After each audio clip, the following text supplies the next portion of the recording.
let's begin. Let your mind roam. Our scene takes place inside of a home. The husband has just walked up the staircase. He glares into space with despair on his face. His soul is on fire. Inside there's a war that can't be denied. He stands outside the door.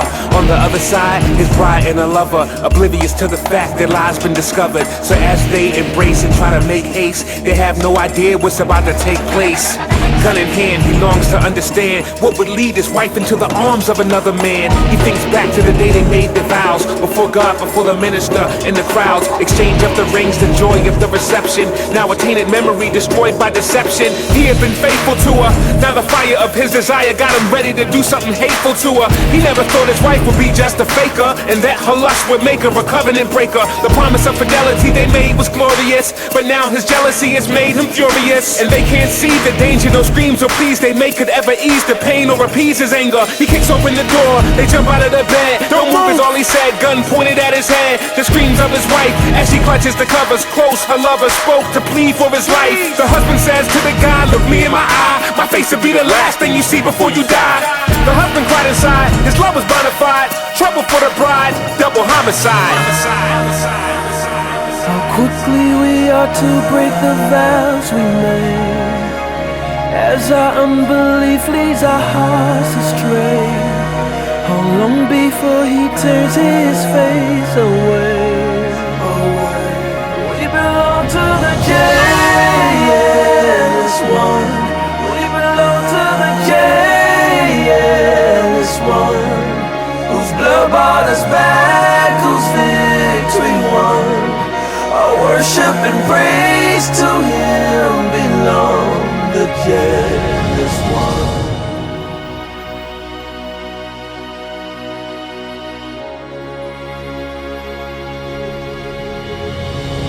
The God of the Bible who invites our trust must be understood to be nothing like us. Most of the time human jealousy will hurt you, but when it comes to God, his jealousy is a virtue. One of his awesome perfections surely thunders his law and protects his glory. He gave us the gift of the marriage relationship to acquaint us with a faint taste of this. A wife for a husband or husband for wife, the only time jealousy is right in this life. But just as the distance is great between earth and stars, God's thoughts are much higher than ours. So his jealousy is on a whole other level, unintelligible to the soul of a rebel. But in sacred scripture, God paints the picture, the aim to shake your frame is straight conviction, and that's what it should do.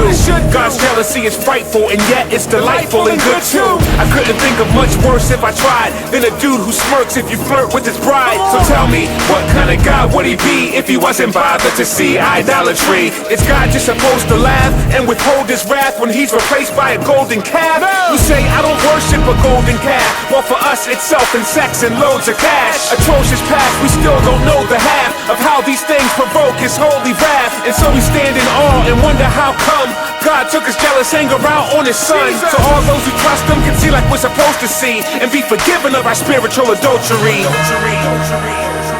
How quickly we are to break the vows we made, as our unbelief leads our hearts astray. How long before he turns his face away? We belong to the jealous one. We belong to the jealous one, whose blood brought us back, whose victory won. Our worship and praise to him